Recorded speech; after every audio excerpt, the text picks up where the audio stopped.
Okay, so nung na-release natin to ay meron siyang 5 kilometrong tinakbo at sa ngayon ay mayroon na tayong 55 kilometers.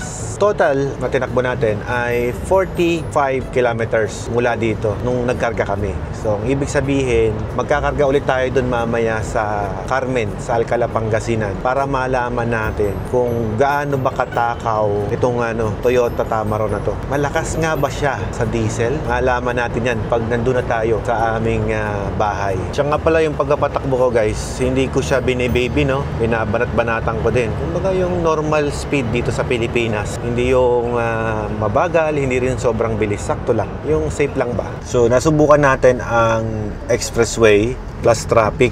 So, at least legit yung magiging computation na to. Kumbaga, kung ikaw ay taga-syudad, ganito ang costing ng sasakyan. Full tank, automatic lang. Fuel save po tayo, sir. Fuel save. 13.5 liters. Sir, 747 lamang. Uy, matipid ang one way Kung balikan, 2,000 yun. 700, di 1.4 lang. 1.4. Yung XR mo, 2,000. Oh, mas magastos pa pala yung motor ko, no? Okay, ngayon, compute natin. Magkano ang gas? Ang ating mileage ngayon ay 158, 11.33 kilometers per liter. Not bad, 11.3.